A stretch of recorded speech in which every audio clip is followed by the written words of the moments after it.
Cette année, nous avons comme pays invité d'honneur la Côte d'Ivoire. Et ce n'était pas évident. Si nous considérons l'excellente relation au plan politique, au plan économique, basée sur les liens séculaires, d'amitié et de fraternité entre le Sénégal et la Côte d'Ivoire. Le CICES a fait de cette dernière l'invité d'honneur de la 31e édition. Nous avons transmis le courrier à son Excellence l'ambassadeur de la Côte d'Ivoire accrédité ici à Dakar.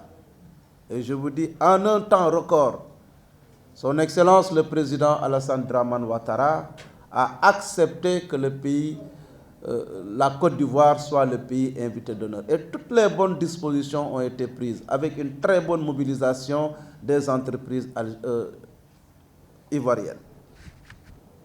Donc au nom du président du conseil d'administration, du CICES, tout le personnel et à mon nom propre, nous remercions les autorités ivoiriennes en charge de la politique commerciale. Une mission a été effectuée à Abidjan pour leur présenter la FIDAC et finalement les autorités ivoiriennes ont favorablement accueilli ce choix et la Côte d'Ivoire a participé cette année sur une surface d'exposition de plus de 500 mètres carrés.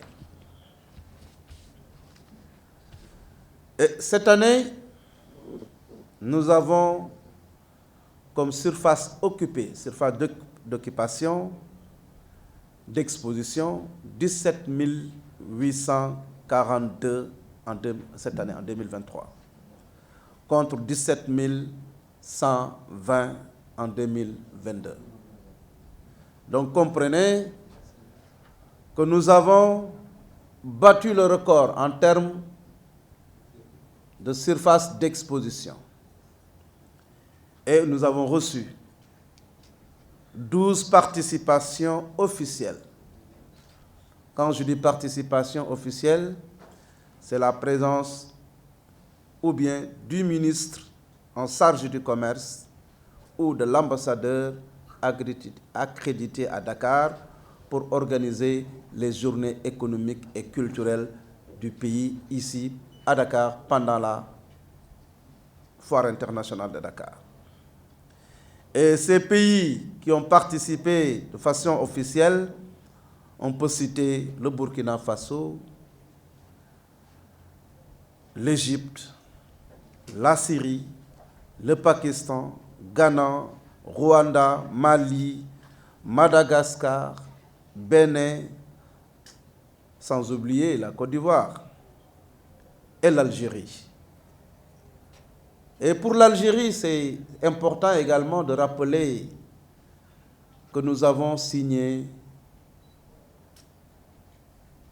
une convention de partenariat avec la Société algérienne des foires et expositions. Vous remarquez avec le pavillon tertiaire, en permanence, nous avons 54 entreprises algériennes qui sont là, toute l'année, pour des relations d'affaires avec le secteur privé sénégalais, les opérateurs économiques sénégalais, pour aller vers un véritable renforcement quand même de la coopération bilatérale, commerciale entre nos deux pays.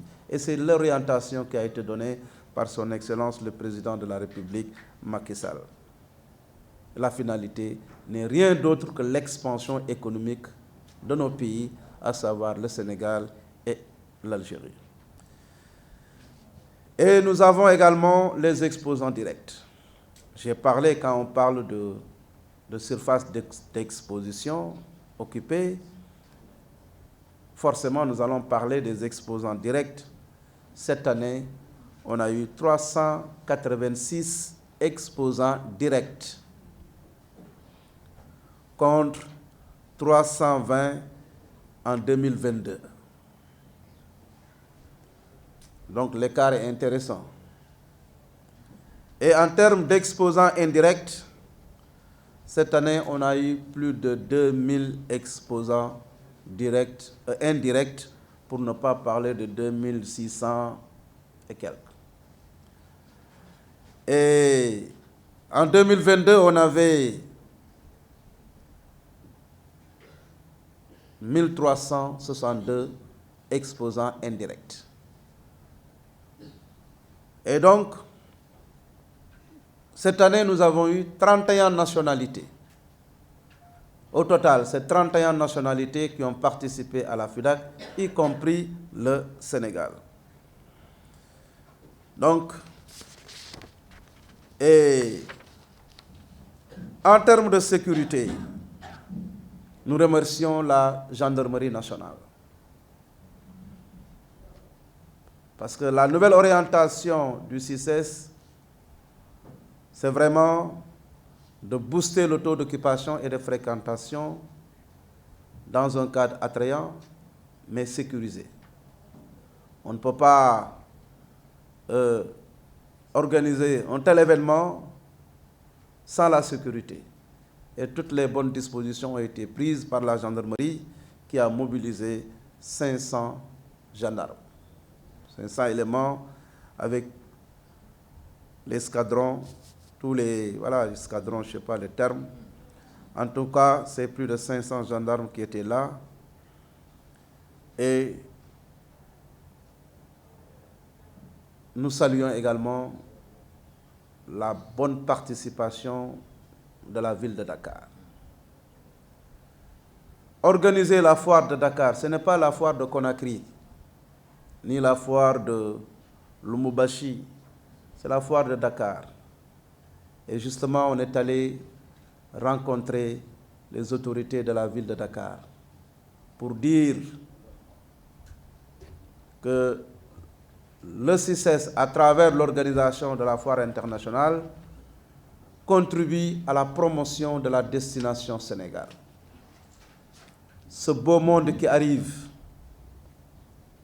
j'ai parlé de 31 nationalités, les 30 viennent de l'extérieur, par voie aérienne, sinon par voie terrestre. Et si leur séjour se passe très mal, ils ne viendront plus au Sénégal. Ils ne reviendront plus à Dakar. Donc, ils vont exprimer des besoins. Et pour chaque besoin, nous, CICES, nous avons proposé des offres. Nous avons commencé par le CICES Transport. Ensuite, le CICES Hébergement. Et enfin, le CICES Restauration. On va nous poser la question, comment ça pourrait être? Oui, nous travaillons avec le secteur privé sénégalais. Et vous regardez la forme, notre logo, la forme triangulaire. Nous avons une base et les deux côtés. La base, c'est le secteur privé sénégalais qui est venu nous accompagner pour mettre les conditions d'acheter et de vendre. Et justement encore, ce secteur privé qui a son parc automobile, qui a signé une convention avec le CICES pour assurer le déplacement des exposants de nos clients. C'est le même secteur privé qui a assuré l'hébergement de nos clients. Tous les hôtels qui sont aux alentours du CICES, les maisons meublées, nous les avons contactés parce que l'organisation de la foire contribue quand même au renforcement de notre économie. Et on parle également de la restauration, où nous avons travaillé avec les plus grands traiteurs de Dakar. Et vous allez voir à côté, à l'intérieur, nous avons réalisé ce qu'on appelle le corner resto. Le monde qui arrive, il faut leur donner l'occasion quand même de se restaurer. Et dire que la ville de Dakar a compris, parce qu'on a été là-bas, discuter, parler, échanger, et ils ont compris. Et c'est le lieu de remercier le maire Barthélémy Diaz. comme son prédécesseur, Madame Soham Wardini, qui avait mis une bonne participation financière, mais avec Barthélémy Diaz, il a doublé cette participation, 50 millions, n'est-ce pas, Égée? Il a mis à la disposition du CICES 50 millions avec 300 mètres carrés d'exposition au lieu de 150. Merci, monsieur le maire Barthélémy Diaz. C'est pour cela que je dis, les clivages politiques, il faut les mettre à côté. Quand il s'agit de travailler pour les populations, on doit mutualiser nos efforts. Et c'est ça la vérité. Nous remercions également les sapeurs-pompiers, toujours par rapport à la sécurité, qui n'ont ménagé aucun effort pour une bonne implication, pour gérer cet aspect sécurité quand même des exposants, mais également des visiteurs. Et tout le monde a constaté. La police nationale, merci.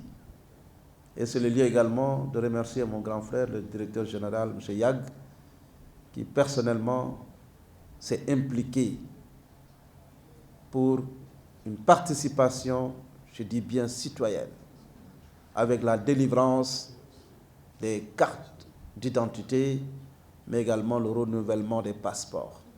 Ça a été une très belle occasion pour le grand public de faire le déplacement ici pour avoir quand même ces documents.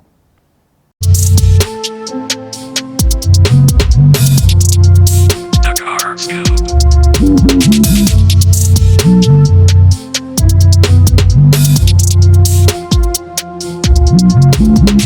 Scoop.